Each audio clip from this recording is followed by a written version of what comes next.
So hello everyone, good morning. সকাল সকাল এখন স্কুলে যাচ্ছি।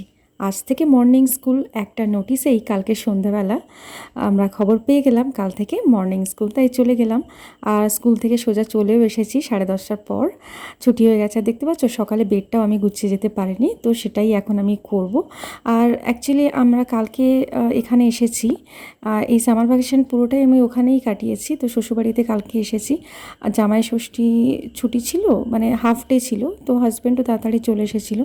তো সেজন্য এখানে আসার পর আর কালই সন্ধ্যাবেলা জানতে পারলাম এরকম পরদিন থেকে 13 তারিখ থেকে মর্নিং স্কুল হবে। তো ভাবলাম ভালোই হয়েছে, মিনাখাতে যখন চলেই এসেছি, কাছাকাছি স্কুলটা আমার সমস্যা হবে না।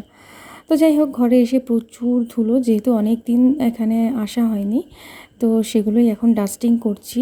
তো ঘরের মানুষ যদি ঘরে না থাকা যায় তাহলে কতটা ধুলো পড়ে যায়, সেটা সত্যি আমি অনেক দিন বাদে বাদে আসলে দেখে বুঝতে পারি। তো একটা সময় এখানে আমি 3 বছর কাটিয়েছি, তো সেখানে একটা আলাদা স্মৃতি থেকেই যায়। তো চলো এখন আমি এগুলোকে ক্লিন করে নিই ভালো করে। আর আমি যখনই আসি আগে ঘরটাকে ভালো করে পরিষ্কার করি, না হলে খুব অসুবিধা হয়।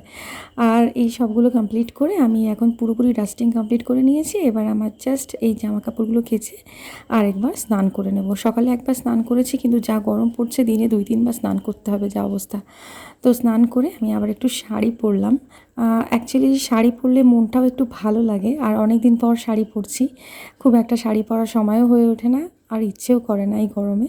তো যাই হোক, ছাদে জামা কাপড় মেলতে এসে আরেকবার স্নান হয়ে গেল আমার। তো এখন নিচে চলে এসেছি আর একটু ঠান্ডা ঠান্ডা জল খাচ্ছি। এই প্রচণ্ড গরমে নিজেকে কিন্তু সুস্থ রাখতেই হবে। বাড়ির সবার খেয়াল যেমন রাখতে হবে, তার সাথে সাথে কিন্তু নিজের খেয়াল রাখতে হবে, নিজেকে গুরুত্ব দিতে হবে, নিজের ভালো লাগাগুলোকে গুরুত্ব দিতে হবে। আর আমি এখন একটু ডিটক্স ওয়াটার খেয়ে নিচ্ছি। এটার রেসিপি কিন্তু দেওয়া আছে। এটা স্কিনকে যেমন বেশি গ্লোয়িং করে, তার সাথে এটা ওয়েট লস করতে হেল্প করে, অনেক বেনিফিটস আছে। আজকের মতো এখানে শেষ করছি, ভালো থেকো।